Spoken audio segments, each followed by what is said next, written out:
The Guardian, the New York Times, and ProPublica have jointly revealed the National Security Agency is successfully waging a long-running secret war on encryption, jeopardizing hundreds of millions of people's ability to protect their privacy online. The New York Times writes, quote, the NSA has circumvented or cracked much of the encryption or digital scrambling that guards global commerce and banking systems, protects sensitive data like trade secrets and medical records, and automatically secures the emails, web searches, internet chats, and phone calls of Americans and others around the world. Security experts say the NSA program undermines the fabric of the Internet. The revelations are based on documents from the NSA and its British counterpart, GCHQ, leaked by former NSA contractor Edward Snowdon. The documents also show the NSA spends $250 million a year on a program which, among other goals, works with technology companies to covertly influence their product designs. The NSA has also been deliberately weakening the international encryption standards adopted by developers. And according to the documents, a GCHQ team has reportedly been working to develop ways into encrypted traffic on the big four service providers, named as Hotmail, Google, Yahoo, and Facebook. The spy agencies insist that the ability to defeat encryption is vital to their core missions of counterterrorism and foreign intelligence gathering. Well, for more, we're joined by Democracy Now! Video stream by Glen Greenwald of The Guardian, co-author of the new article, U.S. and U.K. Spy Agencies Defeat Privacy and Security on the Internet. Glen Greenwald first published Edward Snowden's revelations about the NSA surveillance programs and continues to write extensively on the topic. Glen, welcome back to Democracy Now! We haven't spoken to you since your partner, David Miranda, was held at Heathrow for 9 hours, the airport in Britain, and we want to get to that. But first, talk about the significance of this latest expose that both The Guardian, The New York Times, and ProPublica have published today. First of all, I think there's significance just in the partnership itself. It's very unusual for three media organizations to work so closely on a story of this magnitude, and that happened because the UK government tried forcibly to prevent The Guardian from reporting on these documents by pressuring The Guardian editor-in-chief in London, Alan Rusbridger, to destroy the hard drives of The Guardian which contain these materials, which is why they ended up making their way to the New York Times and ProPublica. So I think it clearly backfired now that there are other media organizations, including probably the most influential in the world, the New York Times, now vested in reporting on this story. The significance of the story itself, I think, is easy to see. When people hear encryption, they often think about what certain people who are very interested in maintaining the confidentiality of their communications use, whether it be lawyers talking to their clients, human rights activists dealing with sensitive matters, people working against oppressive governments, and those people do use encryption, and it's extremely important that it be safeguarded. And the fact that the NSA is trying to not only break it for themselves, but to make it weaker and put backdoors into all these programs makes all of those very sensitive communications vulnerable to all sorts of people around the world, not just the NSA, endangering human rights activists and democracy activists and lawyers and their clients and a whole variety of other people engaged in sensitive work. But encryption is much more than that. Encryption is really the system that lets the internet function as an important commercial instrument all around the world. It's what lets you enter your credit card number, check your banking records, buy and sell things online, get your medical tests online, engage in private communications. It's what protects the sanctity of the internet. And what these documents show is not just that the NSA is trying to break the codes of encryption to let them get access to everything, but they're forcing the companies that provide the encryption services to put backdoors into their programs, which means, again, that not only the NSA, but all sorts of hackers and other governments and all kinds of ill-motivated people can have a weakness to exploit, a vulnerability to exploit in these systems, which makes the entire internet insecure for everybody. And the fact that it's all being done as usual with no transparency or accountability makes this very newsworthy. But, Glenn, going back to the mid-1990s in the Clinton administration, when the government tried to establish these backdoors into communications on the Internet, there was a public debate and a rejection of this. What has happened since then now in terms of how the NSA operates? Right. It's interesting. If you go back to the mid-90s, that debate was really spawned by the attack on Oklahoma City, which the Clinton administration, on the Oklahoma City courthouse by Timothy McVeigh, which the Clinton administration immediately exploited to try and demand that every single form of computer security or human communication on the internet be vulnerable to government intrusion, that there be no encryption to which the governments didn't have the key.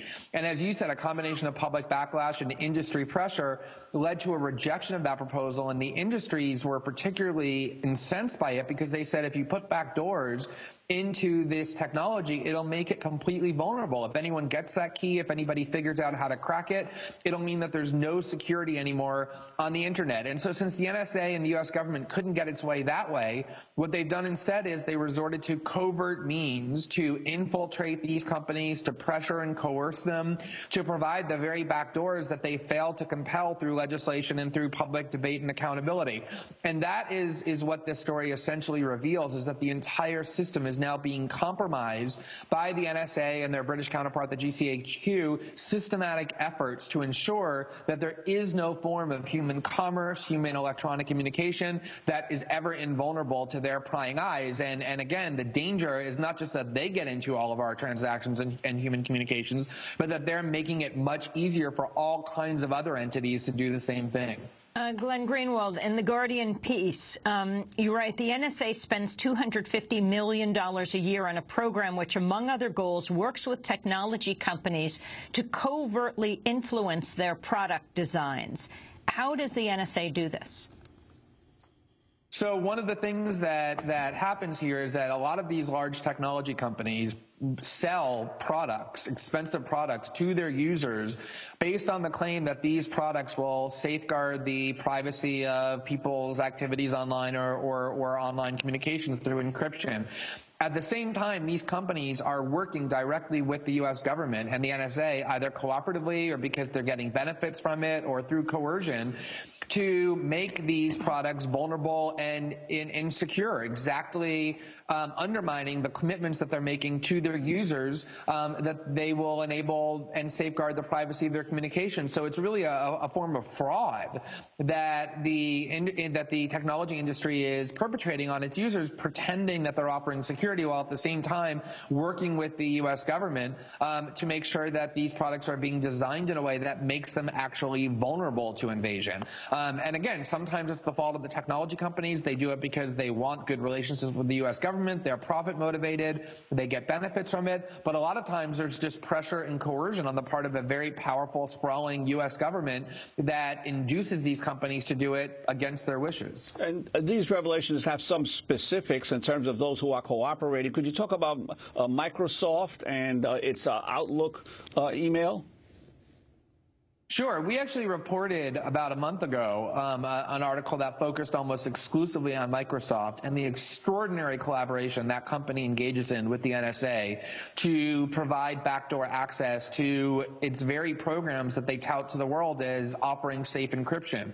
If you just go look at Outlook.com, what Microsoft says about its Outlook email server, which is now basically the program where if you use Hotmail or any other Microsoft service your email is routed through, they tout Outlook as this really great service that protects people's communications through this strong encryption. And at the very same time, Microsoft is working in private with the NSA to ensure access by the NSA across all of their platforms, not just Outlook email, but Skype and a whole variety of other services that Microsoft offers to their users to basically ensure that it's all completely vulnerable to NSA snooping. And again, one of the big problems with it is that when you make these programs vulnerable to the NSA, you're also making them vulnerable to other intelligence agencies around the world, or to hackers, or to corporate spies, or to people who just wish you ill will for any number of reasons. It's making the entire internet insecure. After The Guardian revealed last month that it smashed several computers in its London office after the British government threatened legal action, editor Alan Rusbridger said he agreed to their demand in order to avoid the newspaper's potential closure. This is what he said.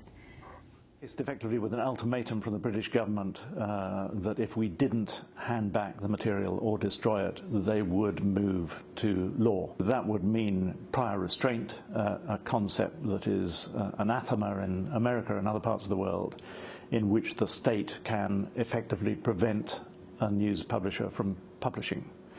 And I didn't want to get into that position. And I also explained to the UK officials we were dealing with that there were other copies already in America and Brazil, so they wouldn't be achieving anything. But once it was obvious that they would be going to law, I would rather destroy the copy than hand it back to them or allow the courts to freeze our reporting. Last month at a White House news briefing, the deputy spokesperson, Josh Earnest, was asked if the U.S. government would ever take similar actions against a media outlet. He said, quote, "It's very difficult to imagine a scenario in which that would be appropriate." Glen Greenwald, can you talk about what happened at your paper? It should be a major scandal. I mean, the United States and the UK run around the world constantly denouncing other countries that aren't friendly with it for abusing press freedoms or failing to protect them. And yet at the same time, both of these countries are engaged in a major assault on journalism when it comes to those who are trying to report on what it is they're doing.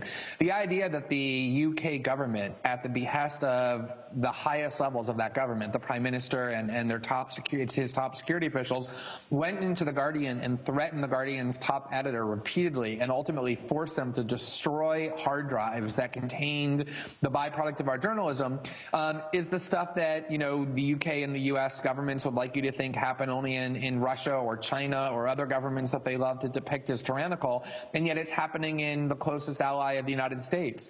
And of course, in the United States itself, there's a major war in the news gathering process with the prosecution of whistleblowers, the people who serve as sources for journalists, the theories they flirted with to criminalize the process of journalism with the criminal and grand jury investigation of WikiLeaks, or the filing of an affidavit accusing a Fox News journalist of being a co-conspirator in felonies because he worked with his source.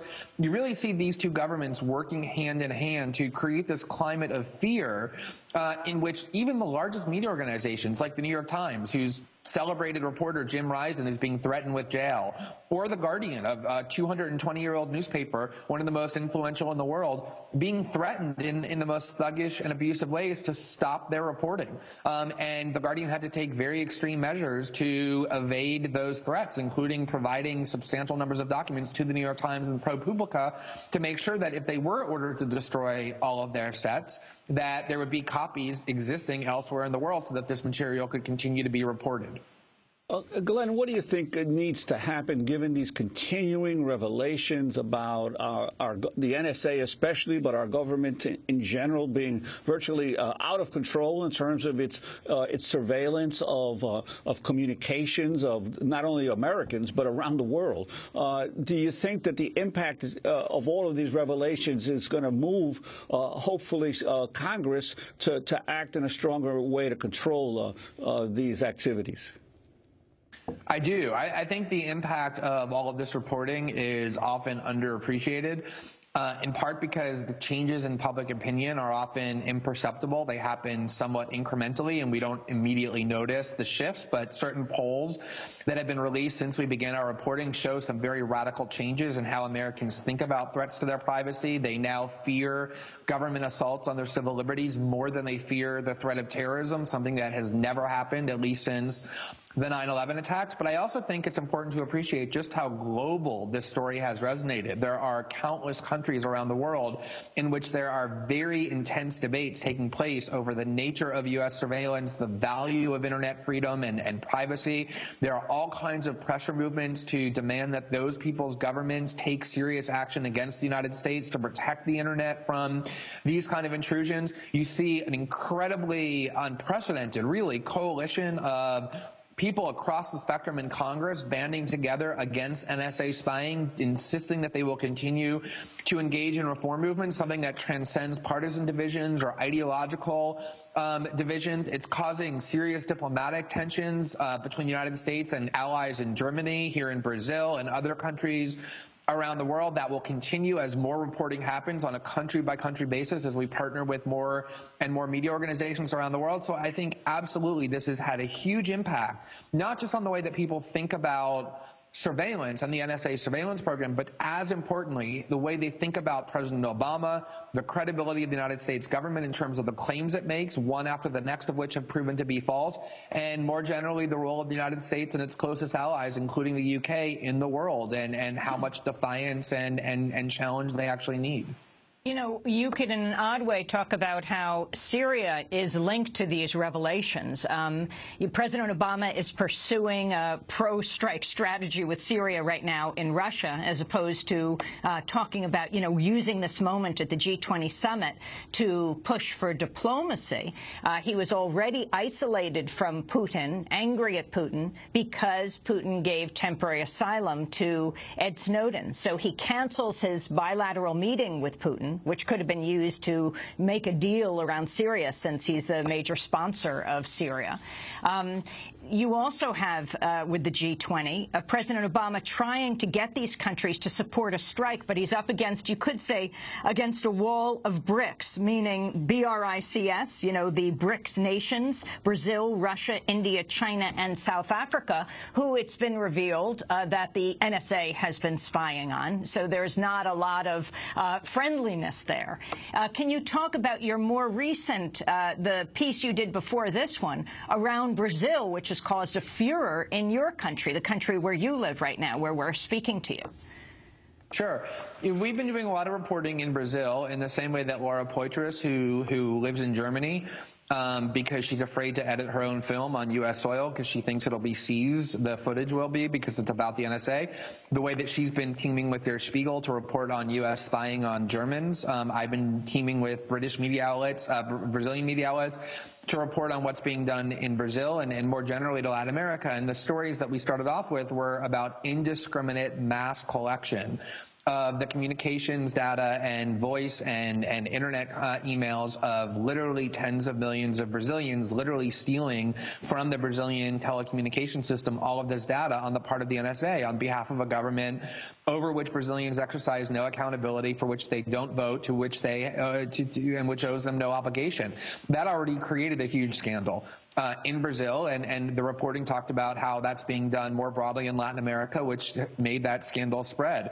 And then with the report that we did last week, that Dilma herself, the president of Brazil, Dilma Rousseff, had been a very personal, specific target, along with the Mexican president, where her personal communications have been analyzed and intercepted and listened to, created an enormous furor here. It caused the Brazilian government to threaten to cancel a state dinner, which is a huge matter between the U.S. and Brazil, the only state dinner that I believe the White House is having this year, to threaten to cancel large contracts. And now this Sunday on the same program, which is the largest, most watched program in Brazil, we're going to have another report that I think is even bigger about what the NSA is doing in terms of spying on Brazilian citizens. And so, you know, I think that one of the things that's happening here is that at the very least, if the NSA wants to construct a massive spying system that literally has as its goal the complete elimination of privacy around the world, that people around the world ought to at least be aware that that's taking place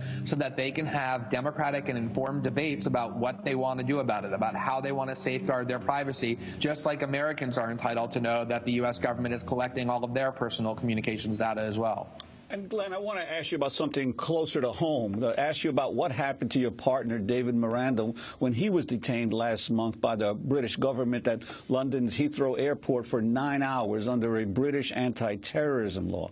He faced repeated interrogation and had his belongings seized, including thumb drives carrying information you used in your reporting on NSA surveillance. Speaking on his return to Brazil, Miranda said he was subjected to psychological violence.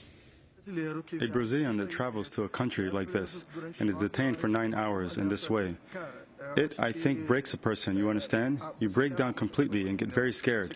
They didn't use any physical violence against me, but you can see that it was a fantastic use of psychological violence. Glenn, could you talk about this incident?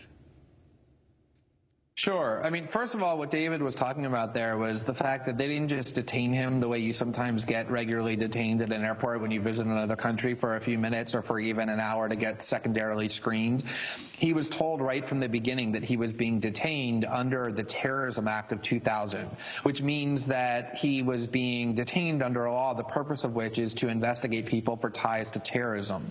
And although it might be a little bit difficult for American citizens or for British citizens to understand, for people around the world who have seen what the U.S. and the UK governments do in the name of terrorism. They disappear people, they kidnap them, they torture them, they put them into cages for years at a time without so much as charges or even a lawyer.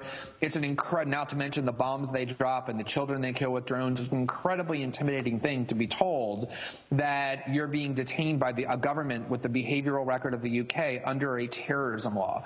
The fact that hour after hour after hour went by when they refused to allow him to speak to me or anybody in the outside world other than a list that they gave him of what they said were their approved lawyers who they said that he was free to talk to on the phone. And when he told them that he didn't trust their lawyers, their list or their phones, that he wanted to speak in person with a lawyer sent by me or by The Guardian, and was told that he had no right to a lawyer, no right to outside contact, that's what he meant by the psychological violence, that he was kept in this small room, repeatedly interrogated hour after hour under a terrorism law, denied the right to his independent lawyers, ones that he trusted, not ones provided by them, and had no idea what was going to be done to him. The entire day I was being told by Guardian lawyers in Britain that it was likely that after the 9 hours he would be arrested. That's typically what they do. They barely ever hold anybody for more than an hour, and almost always when they do, it ends with an arrest. Sometimes they arrest them on terrorism charges. Sometimes, because there's an obligation under this law to be fully cooperative, meaning answering all their questions fully, not refusing to answer anything, giving them passwords that they ask. If you even remotely refuse any of that, if they perceive that you're not being cooperative, they will then charge you separately for a violation of that law, then we'll arrest you and put the person into the criminal justice system. All of this, combined with the fact that high-level Brazilian diplomats were unable to find out any information about where he was or what was being done to him, was absolutely designed to send a message. As Reuters reported, by quoting a U.S. official, a message of intimidation to those of us who have been reporting on the GCHQ and the NSA, that if we continue to do so, this is the sort of thing that we can expect. The idea that all they wanted to do was to take his USB drives is ludicrous for a lot of reasons, including the fact that all kinds of Guardian reporters have flown in and out of Heathrow. Laura Poitras herself flew to London and back out again without incident. They had no idea what he would be carrying. How would they possibly know? But more to the point, if all they wanted to do was take his things, that would have taken 9 minutes, not 9 hours. They purposely kept him for 9 hours, the full amount allowed under that law, because they wanted to be as thuggish and intimidating as possible. And the fact that he was helping Laura for a week in Berlin with our journalism, that he was carrying material back to me that Laura and I were working on journalistically, doesn't make what they did better. It makes it worse. It shows how what the UK government is doing is specifically targeting the journalism process and trying to be intimidating and to force it to stop. And it's clear it had no effect. If anything, it backfired, as I said from the beginning that it would. But I think their intent is completely clear to the world. Are you suing, and did David get his equipment back? David is absolutely suing. He's pursuing a judgment in the British courts that, as even the author of that law in the UK said, it was a completely illegal detention because it was obvious they had no interest in investigating him about terrorism. They never asked him a single question about terrorism. There was obviously nobody thought he was connected to a terrorist organization. He was repeatedly questioned about everything but terrorism, including primarily our journalism. He hasn't gotten any of his belongings back. And one of the things that happened is that the UK government just outright lied about what took place that day. They claimed he was carrying a password that allowed them access to 58,000 classified documents. He was not carrying any password that allowed them access to any documents. They actually filed an affidavit the same day they made that claim, asking the court to let them continue to keep his belongings on the ground that all of the material he was carrying was heavily encrypted, that they couldn't break the encryption, and they only got access to 75 of the documents that he was carrying, most of which were probably ones related to his schoolwork and personal use. But of course, media outlets just uncritically repeated what the UK government had said, as though it were true. It wasn't true. It was a pack of lies. But even if it were true, the idea that you're going to detain somebody under a terrorism law who you think is working with journalists is incredibly menacing as anything the UK government denounces when other countries do it. Glenn, we want to thank you for being with us. We know you have to leave. Glen Greenwald is a columnist on civil liberties and U.S. national security issues for The Guardian. He's also a former constitutional lawyer, first published Edward Snowden's revelations about the NSA surveillance program, and continues to write extensively on the topic. His most recent piece, co-authored in The Guardian, U.S. and U.K. spy agencies defeat privacy and security on the Internet.